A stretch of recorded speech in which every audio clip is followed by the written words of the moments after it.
What you're about to experience is one man's quest to see beyond the tumultuous period we're in and to envision what lies just beyond our grasp, yet well within our reach. Welcome to Larry Rifkin's America Trends, where the future has arrived, and it's just in time.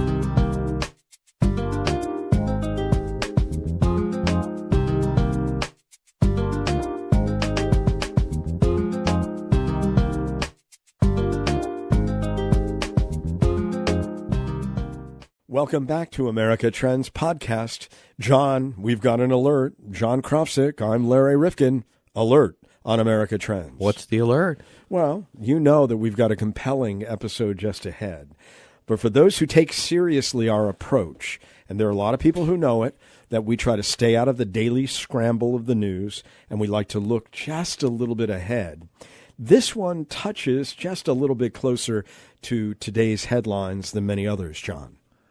Yeah, as I remember it, I think it does. Very close. Well, Dr. Brian Klaas, and he's got a book that is sure to get your attention, has gotten many. He's got lots of followers out there. So if you're one of his, I hope you'll become one of ours. But we're talking about his book, The Despot's Apprentice.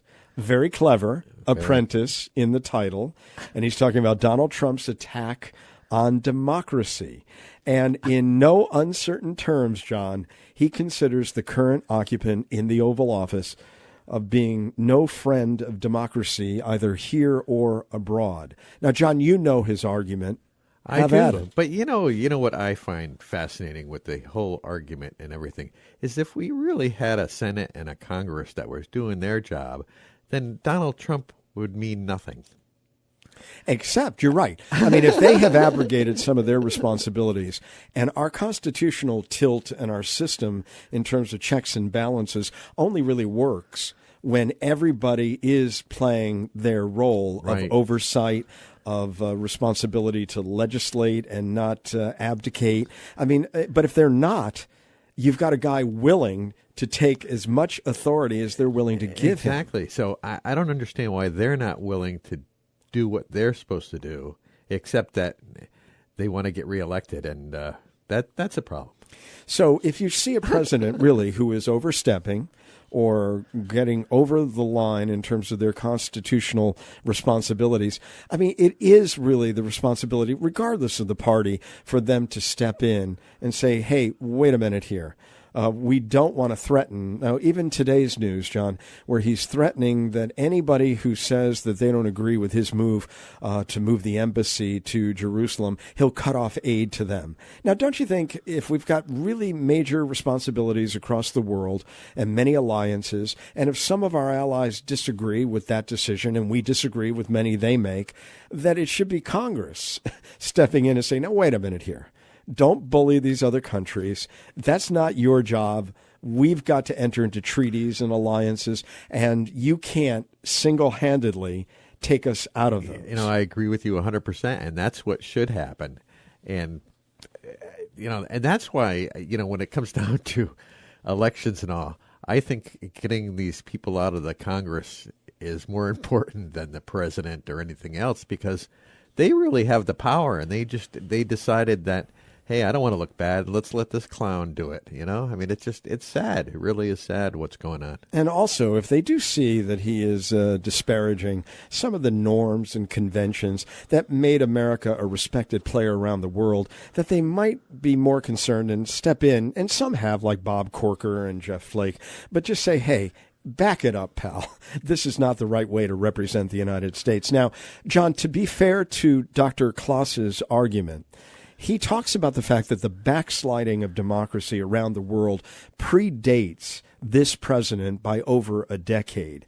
And even as we have had other presidents who spoke about democracy, and I remember Jimmy Carter always talking about human rights, and Bill Clinton would as well, the penalty of being a foe of it in terms of being more authoritarian or having sham elections or whatever isn't really substantial enough anymore to move these regimes to any reforms. But this does predate Donald Trump. Oh, yeah. A lot of them are do as I say and not as I do. So they talk the big game. But they never did anything to enforce anything that they're doing. Or if they did try to rights. enforce it, let's take another case, President George W. Bush. And he decided he was going to impose democracy, Right. nation build, even though he said he wasn't going to do that, top down, and used our military. And if the populace isn't ready for it, it's not going to happen. And it makes America look terrible around the world. It expends a lot of resource, and we lose a lot of American lives in the process. We do, and in the end, we gain nothing. We lose. I think we lose everything because, I mean, we don't really have the stomach to be in there for the long haul. So. And we don't even know what it's like to try to build a democracy where there's no fertile soil to do that. But look, we have always seen fit, John, and you and I have been very sensitive to this, to engage with strongmen and dictators over the years. Now, you and I had another author on, John Perkins, on our radio program, and he wrote a couple of books about the economic hitman. Yeah, that was unbelievable. And remind people what he told us we were doing around the world. Basically, we were sending people in to disrupt countries so that basically we could get what we want and for our businesses, for the businesses, and not have any problems. I mean, it just we did some terrible things. And in Central and South America, this was really pronounced. And if they didn't go along and do things that were perhaps in their self-interest, but not in the interest of their people on our behalf, then we'd send in the jackals. And that's where the hitmen came in. So, look, we don't have the cleanest hands. No. And even Donald Trump did say that during the election. But two things, though, make this period, John, just a little bit different. One is the fact that I think what Dr. Klaas is trying to say is that we're potentially destabilizing some of our alliances, and we're emboldening our worst enemies now, like Russia. Yeah. And that's not a good thing. I mean, we really don't want that which has kept the peace for many, many years in terms of the European Union to totally dissolve. Well, we don't want that. Look at Bush did that by going into Iraq, because Iran and Iraq were natural enemies, and they kept each other in check by taking out one. I mean, talk about a failed foreign policy. Yeah, but here we don't want to embolden Russia right. and therefore weaken Europe. I mean, because that's where our more natural alliances are. And secondly, I think what he's trying to tell us is that some of these authoritarian tendencies are beginning to take shape domestically, and that worries me more than just a little.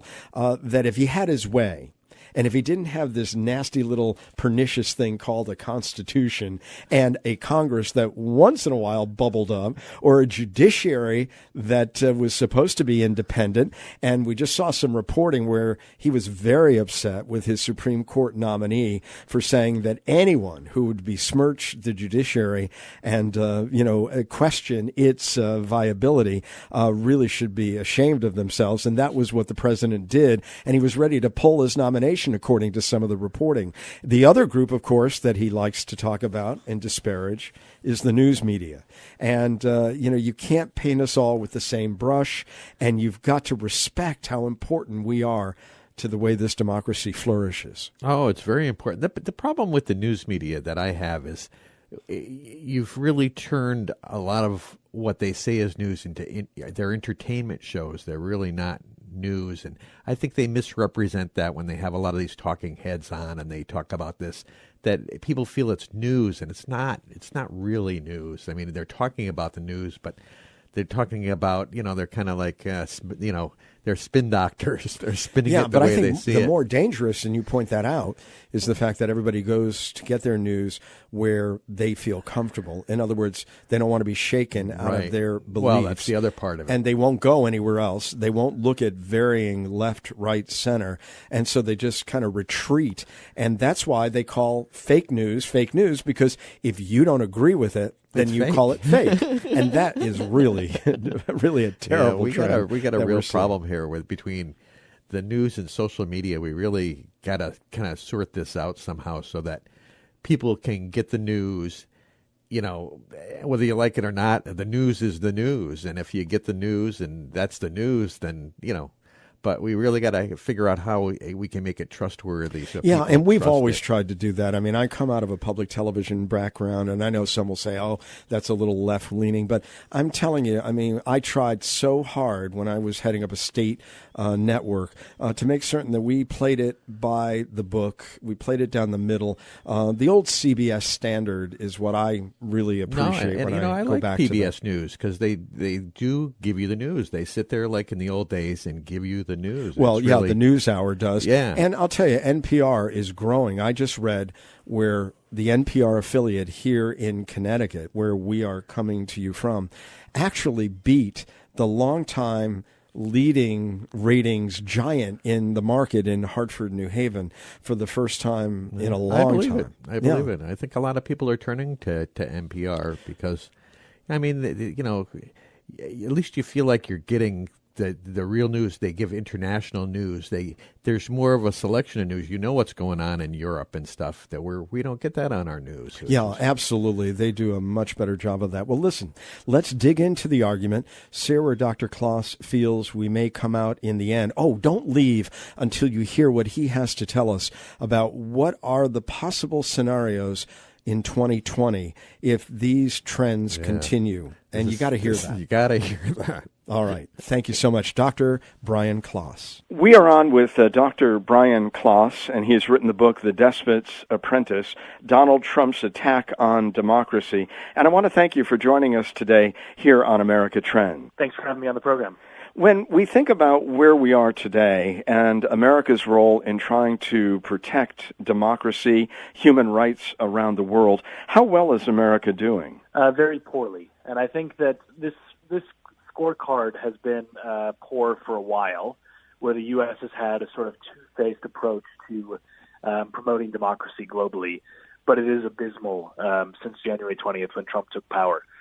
And I think, with this two-faced approach where we used to sort of praise democracy abroad and talk about human rights, but then still cozy up to regimes like Saudi Arabia and other brutal regimes around the world, now we're remarkably consistent in our foreign policy towards the rest of the world in a cheerleading for despots way. That's the way I put it in the book, where Donald Trump hasn't found a strong man that he doesn't seem to admire in some way, and he said so many positive things about some of the world's worst regimes, undercutting any of the currents for democracy or any sort of pro-reform movement globally. So in terms of democracy around the world, we've seen a democratic recession for the last 10 years where authoritarianism has been on the rise. And Trump is part of this trend where he's an authoritarian populist in the United States who's promoting authoritarian rule elsewhere by praising those leaders. When we look at America's role in promoting democracies around the world, two matters that I'd love to bring to your attention, and you tell me what you think. One, was it just too easy that in one day when the Berlin Wall fell, that all of these new democracies were spawned, and maybe we think the process is that organic? And secondly, because we've been in the Middle East and lots of concerns about nation building and whether, in fact, the overturning of some of these regimes really means that people want to be free and know how to take advantage of that opportunity. I mean, are both of those things at play here in terms of what America's role is in trying to help foster democracy? Yeah, so after the Cold War ended, as you point out, there was a massive explosion of democracy around the world, and especially in places like sub-Saharan Africa, where previously it was one-party states, all of a sudden became democratic or at least had multi-party elections. And there are real gains because the United States could push for democracy without worrying about the sort of global chessboard between the Soviet Union and the U.S. Now, those gains sort of peaked in the late 90s, early 2000s, and they've started to erode again.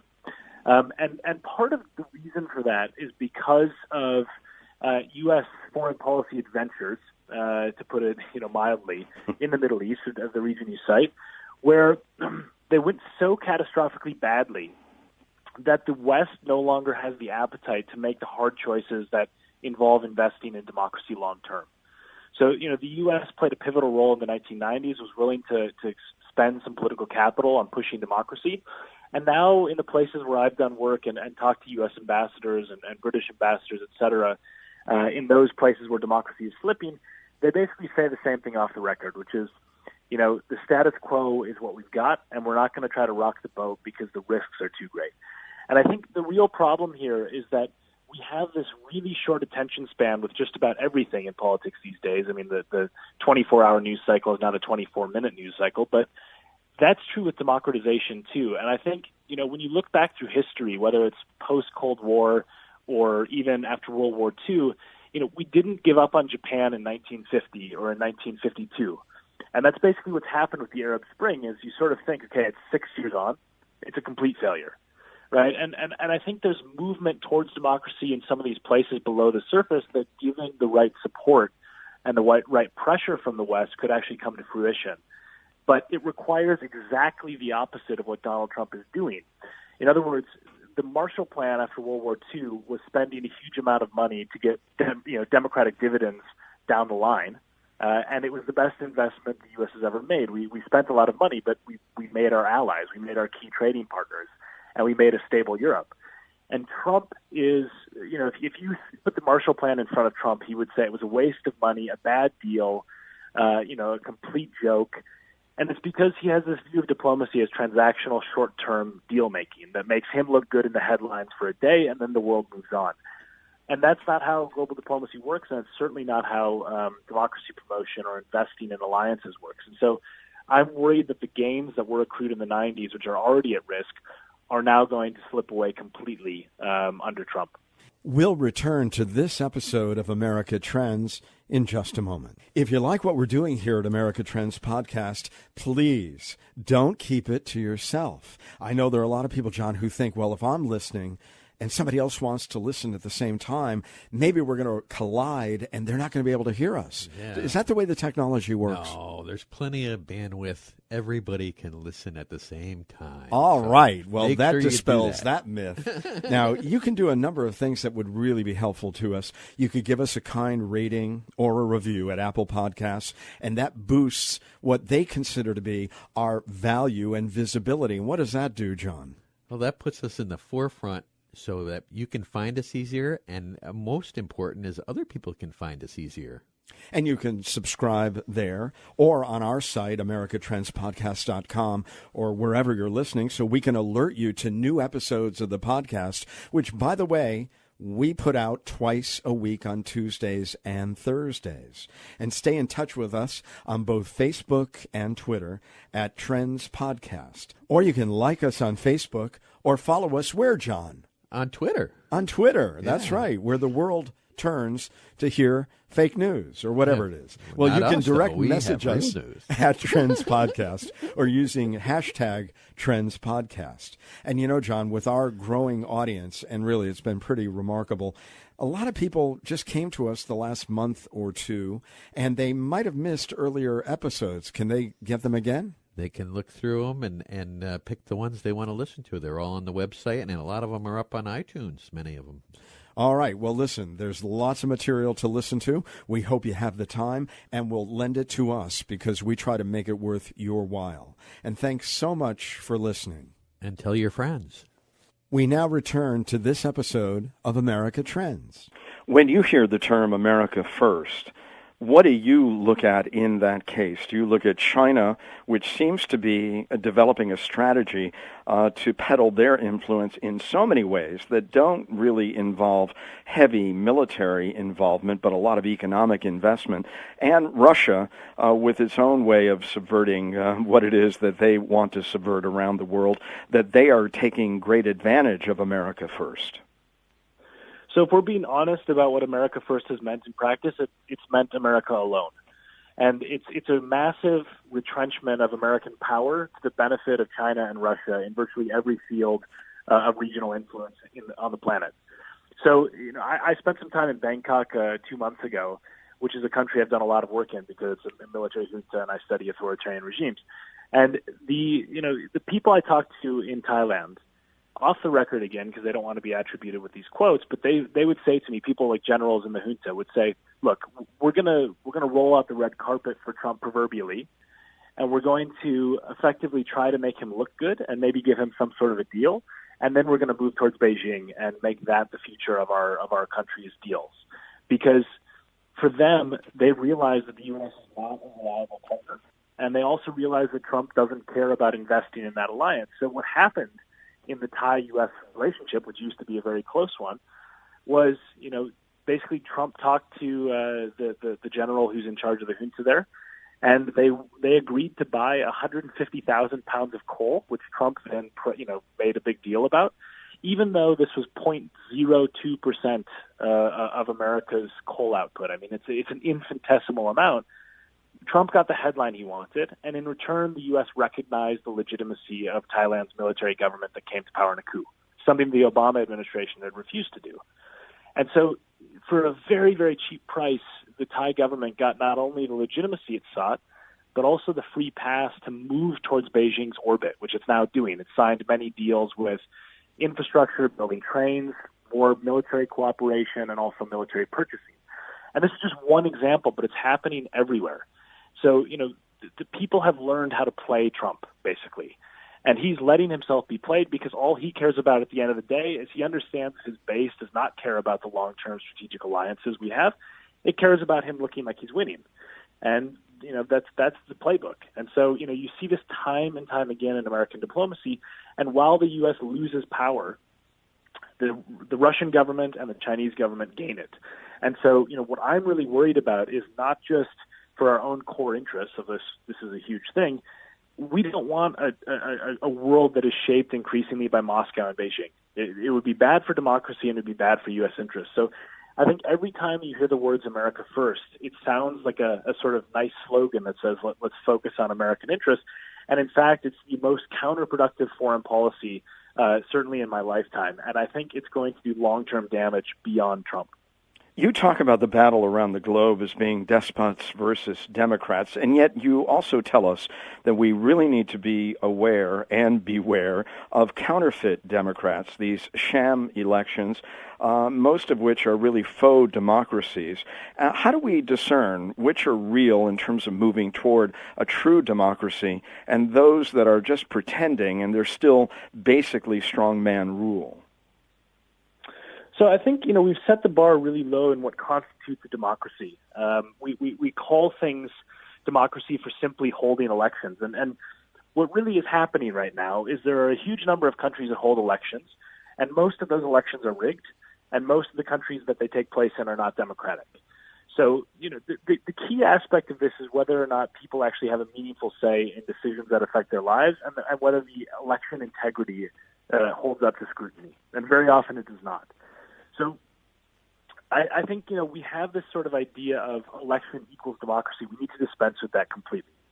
On top of that, I think we need to be aware of the fact that Western democracies, which have long been the model for the world, are in crises of their own. And it's not just Trump. There's also problems in Western Europe related to democracy. And some of this is borne out by the fact that there's been economic stagnation and soaring inequality and all these other factors that have caused people to lash out against the system, which is understandable. But I think that aspect of the Western democracy in crisis as well is something that's an underappreciated driver of the crisis of democracy globally, because China is pointing to Trump in state media. China is also pointing to Brexit in state media and saying, look at those idiots in the West using their democracy to inflict wounds on themselves that are going to hurt themselves in the long run. And we don't do that in China, right? That's what they say anyway. Obviously, I would not say that China is a better model by any means. But I think that they're using their ability to use those decisions that the West has made recently against the idea of democracy is one that is persuasive and seductive to a lot of regimes in the rest of the world. And, this is where when people look at Trump from the rest of the world, I think something that's lost on Americans is how little respect the rest of the world has for this man.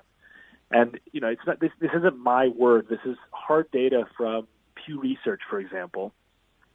Polled people in a series of countries and asked how much confidence do you have in U.S. leadership? And they did this question at the end of Obama's administration and midway through the first year of Trump's time in office. And the confidence levels in American leadership fell by 75% in Germany, 71% in South Korea, 70% in France, 57% here in the UK where I live, and 54% in Japan. So you think about our core allies, and this isn't just Western Europe, you got Asian allies as well. It's catastrophic. And as that's happening, what do you think the alternative is going to be? There's really only four powers that can shape the world and global affairs, and they are the U.S. and the EU on the one team, and Russia and China on the other side.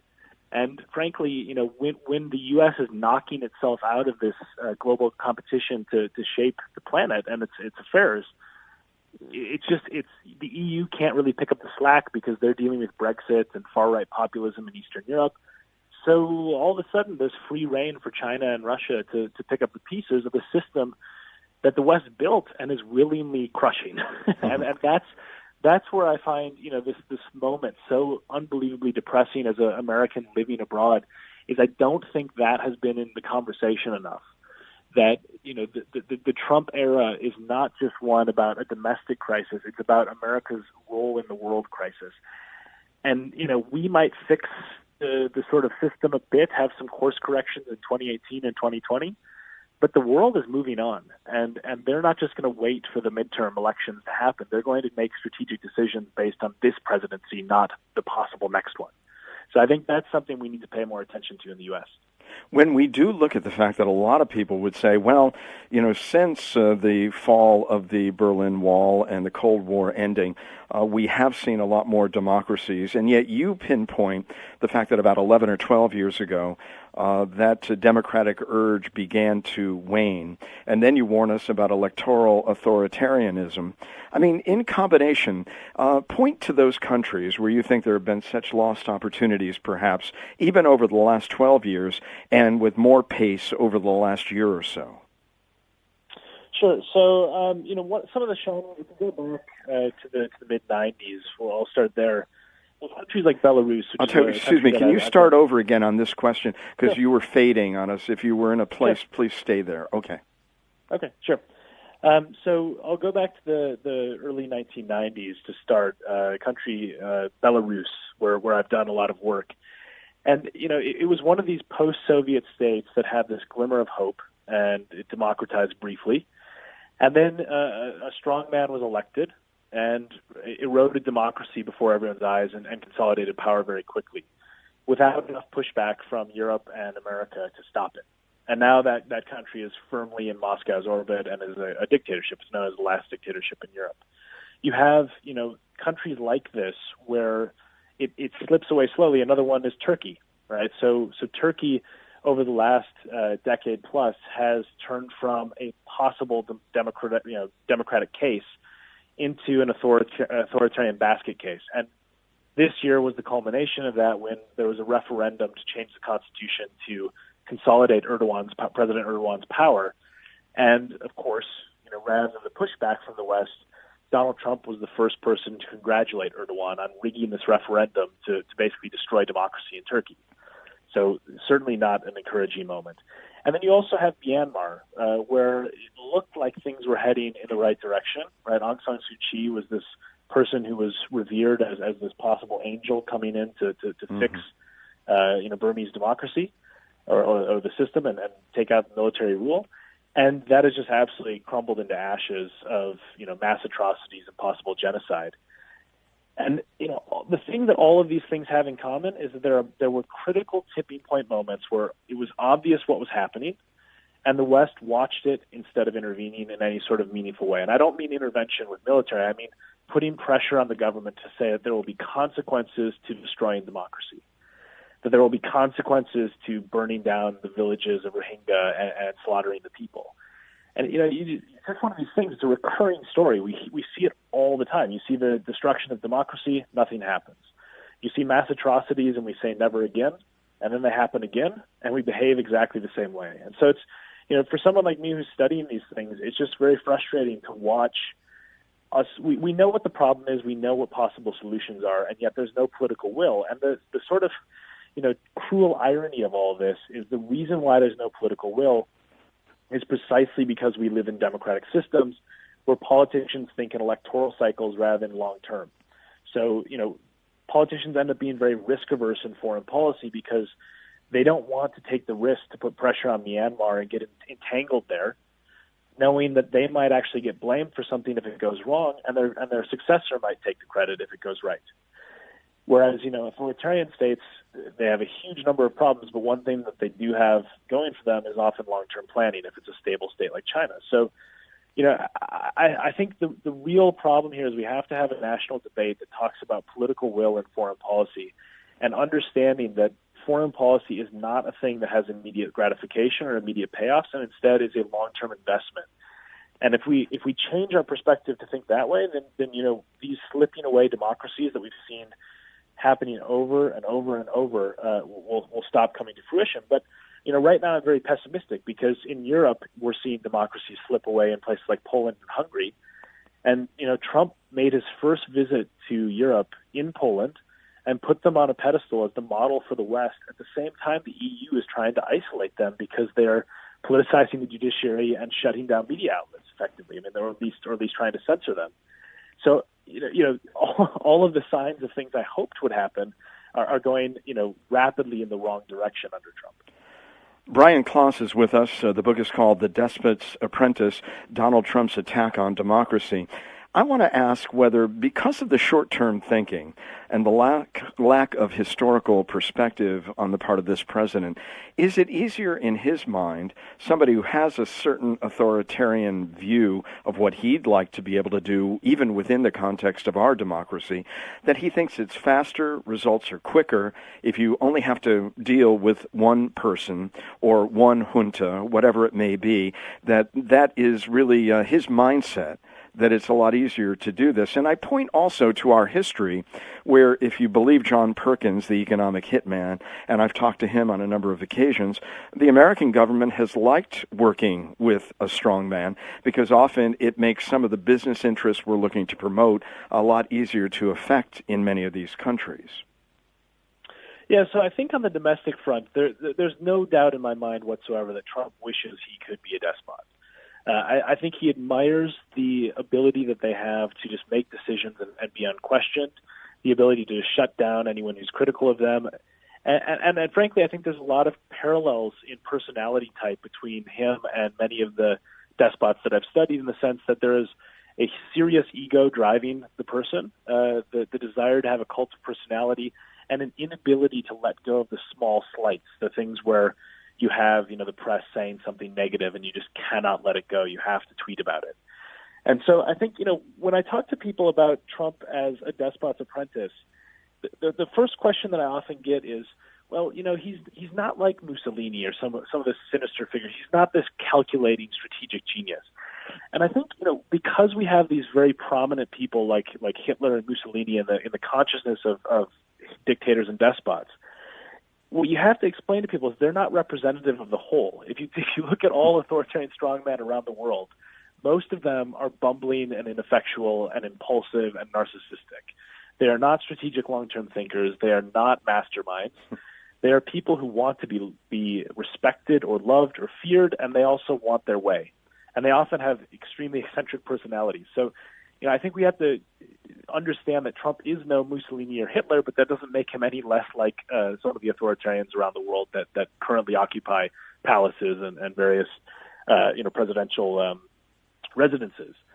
But in terms of Trump's desire to work with strongmen abroad, I think it's clear that he admires their sort of executive decision making, and he's reflected this over and over. I mean, it's an astonishing statement, but it's definitely true that Donald Trump has had harsher words for Meryl Streep and harsher words for the Nordstrom when they pulled Ivanka Trump's jewelry line from the store than he has for virtually any authoritarian government around the world.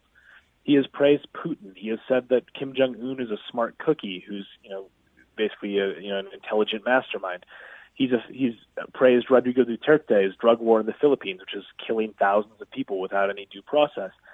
And he's praised, people like Erdogan, and the list goes on and on. It's just, you can't find a despot that Trump doesn't like.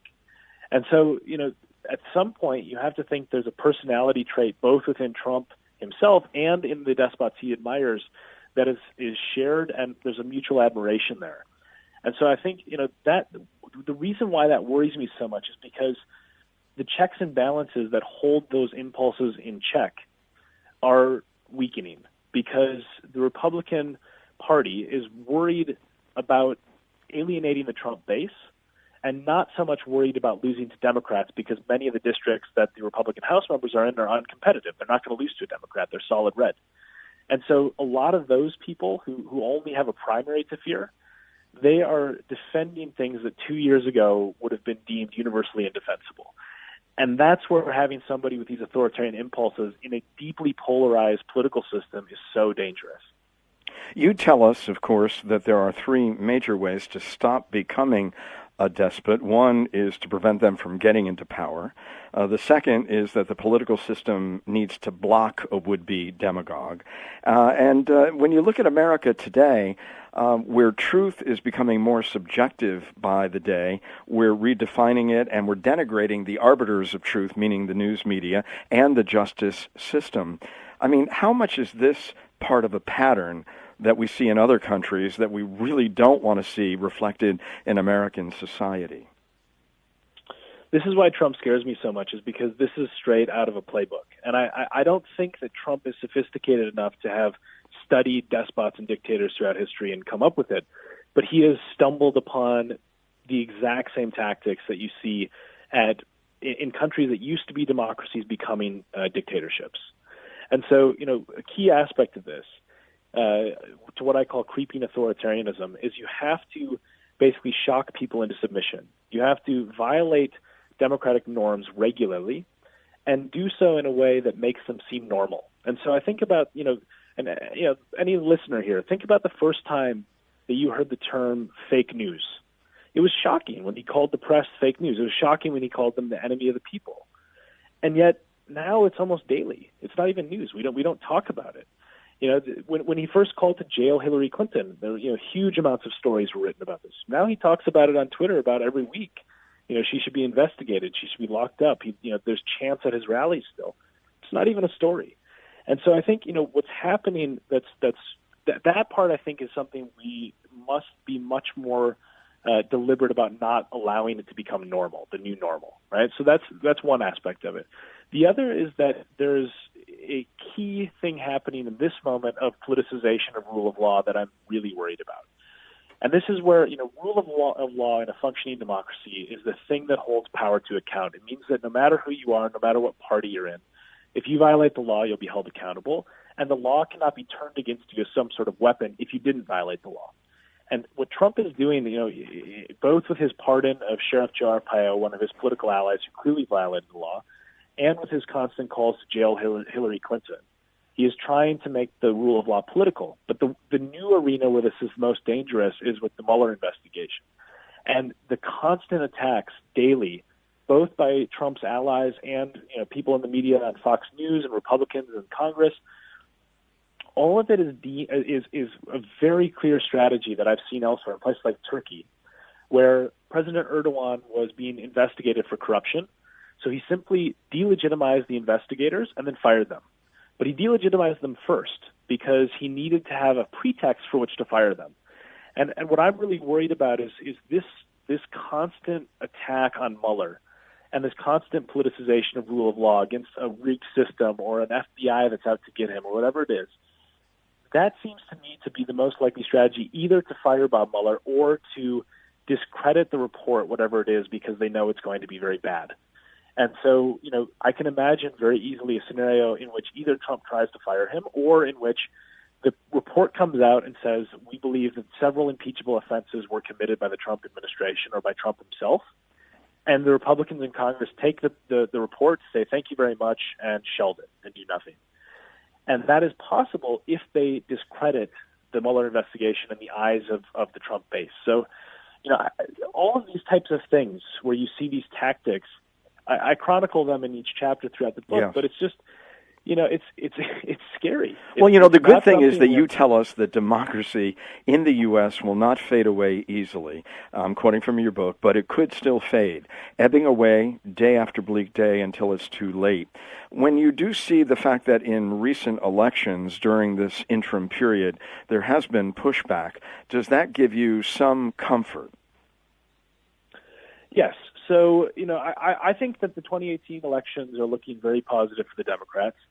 And in the book, when I talk about future scenarios, the one that's the optimistic, there's four, and only one of them is optimistic. Well, I do want to get into those, by the way. I'd like to briefly talk about all of them. But, do you want to do that right now? Sure. Yeah, let's do that. So I'll start with the optimistic one, because this is the hopeful bit, and it's about the only part of the book that's hopeful. But I say that Trump is this weakened strain of authoritarian populism. He is impulsive, reckless, not a strategic thinker, and as a result, he's exposing the weaknesses in the democratic immune system we have, and giving us a chance to shore them up before it is too late. And I would contend that the 2018 elections are that chance, right? To vote for Democrats or Republicans who pledge that they will absolutely stand up to Trumpism. I think that things that are happening right now are pointing to the possibility that is still possible, but it's not by any means a done deal. The other three scenarios are much bleaker. So the one that I think currently is most likely is called democratic decay, and this is the idea that, as I was talking about before, as the new normal of creeping authoritarianism comes into America, over 4 years, that sort of steady chipping away of democratic norms will create an unrecognizable semi-democratic regime, which is not, it's still largely democratic, but is a very, very diminished form of its previous greatness and far away from the potential for American democracy. And I think that's very dangerous, because it ends up creating all sorts of problems that are not going to be fixed in a couple of years, but will actually be systemic and linger on for maybe a decade or two post-Trump. The third one is the really catastrophic one, which is American authoritarianism. And this is the notion that, somebody with reckless, impulsive authoritarian instincts in the Oval Office at a time of a mass casualty terror attack is something we have not taken seriously enough. Because a mass casualty terror attack or national security crisis changes the political possibilities that any sort of leader has. He could declare a state of emergency. I mean, I'm talking something on a really catastrophic scale, a dirty bomb or another 9/11, not sort of a small terror attack. But if that does happen while he's in office, I'm truly worried that democracy could very quickly vanish in an instant.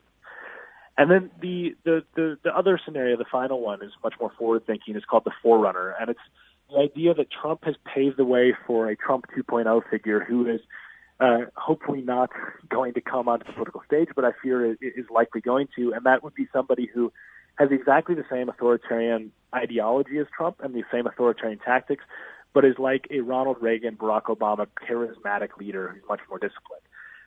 So, there's a spectrum of possible outcomes.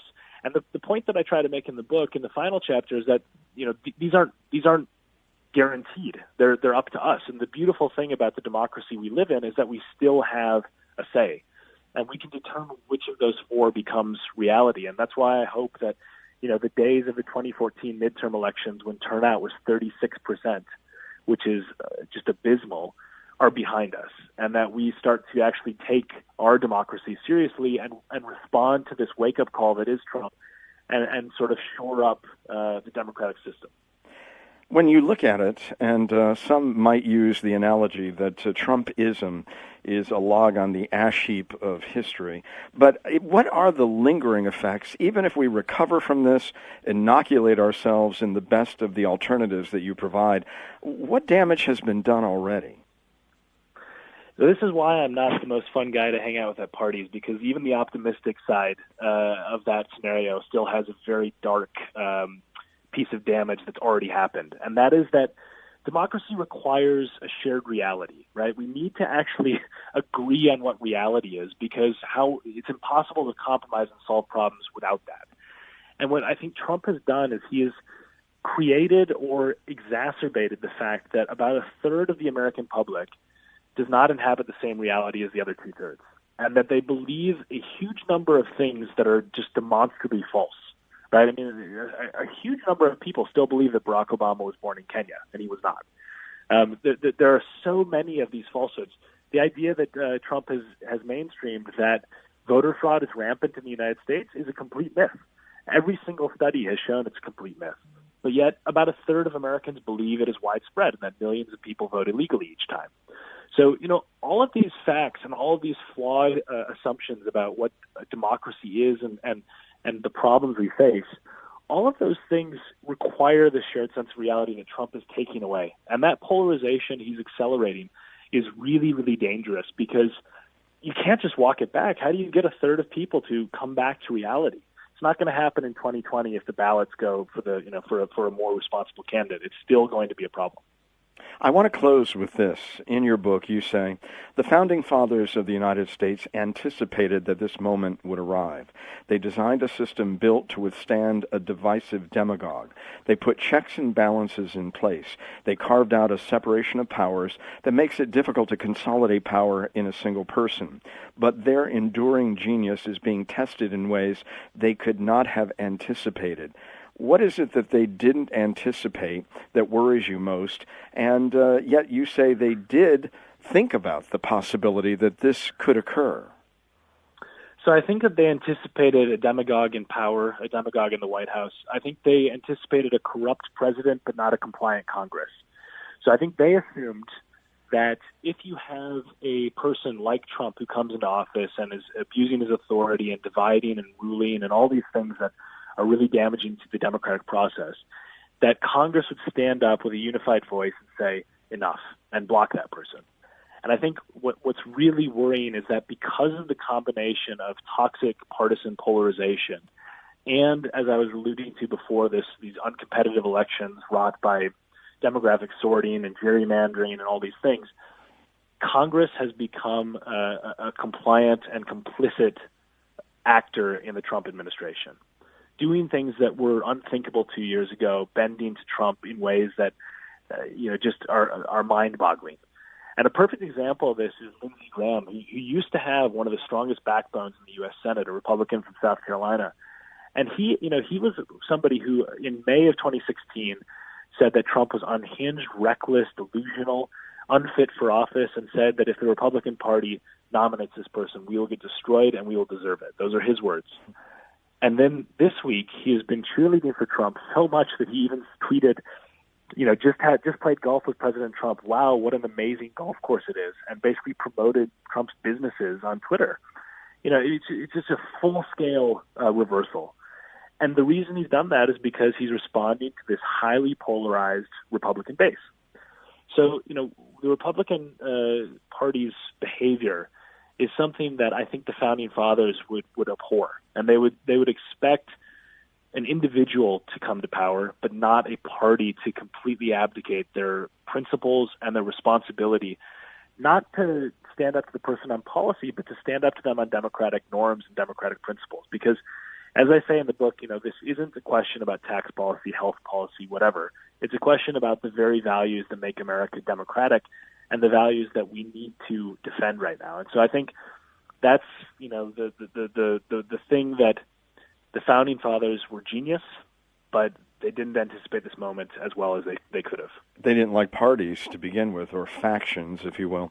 The Despot's Apprentice, Donald Trump's attack on democracy. Dr. Brian Klaas has been with us. Thank you so much for being part of America Trends podcast. Thanks so much for having me on. Thanks for listening to this episode of America Trends.